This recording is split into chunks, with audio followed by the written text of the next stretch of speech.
వివిధ కార్యక్రమాల కింద లబ్ధిదారులకి అందిస్తున్నటువంటి నేపథ్యం కనుక డైరెక్ట్గా వారికి వెళ్తున్నటువంటి నేపథ్యంలో అవినీతిని చాలా వరకు నిరోధించుకోగలిగాము. అంటే లబ్ధి ఏదైతే నిజమైనటువంటి లబ్ధిదారుడికి అందాలో వాటిని చాలా వరకు కూడా అందించగలిగాం అనేటువంటి సంతృప్తి ఖచ్చితంగా ఎన్డీఏ ప్రభుత్వానికి ఉన్నది. అదేవిధంగా ఇవాళ డిజిటల్ కనుక చూసినట్లయితే దేశంలో ఉన్నటువంటి 140 కోట్ల ప్రజల్లో 116 కోట్ల మంది 116 కోట్ల మొబైల్స్ ఇప్పుడు వాడుకలో ఉన్నాయి.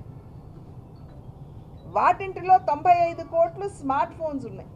ఇంతకుముందు ఇంత చొచ్చుకుపోయే ఒకప్పుడు ప్రయత్నం జరిగినా ఇంత లోతుగా చొచ్చుకు వెళ్ళినటువంటి సందర్భం లేదు. కానీ ఇప్పుడు ఖచ్చితంగా వీటి యొక్క వాడకం కూడా ఎందుకు పెరిగిందంటే డిజిటల్ పేమెంట్స్ వలన.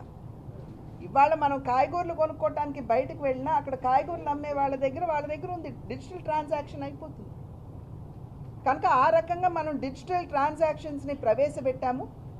ప్రపంచంలోనే జరిగేటువంటి డిజిటల్ ట్రాన్సాక్షన్స్లో 49% భారతదేశంలోనే జరుగుతుందనేది అంతర్జాతీయ నివేదిక ఇచ్చినటువంటి అంతర్జాతీయ సంస్థలు ఇచ్చినటువంటి ఒక నివేదిక. ఎంటైర్ వరల్డ్ డిజిటల్ ట్రాన్సాక్షన్స్లో 49% భారతదేశంలోనే జరుగుతుంది అని చెప్పి వారందరూ కూడా ఇచ్చారు. డేటా కూడా మన దేశంలో చాలా చాలా చౌకైపోయింది.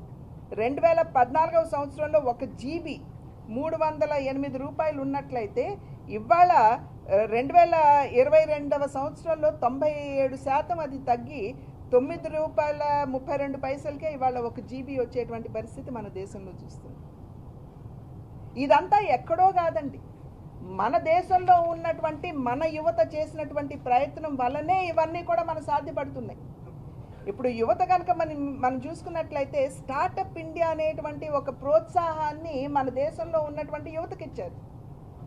దీని కింద 1,60,000 స్టార్టప్ కంపెనీలు మన దేశంలో ప్రారంభం కాగా ఈ స్టార్టప్ల మాధ్యమంగా 17,65,000 మందికి ఇవాళ ఉపాధి దొరికినటువంటి నేపథ్యం.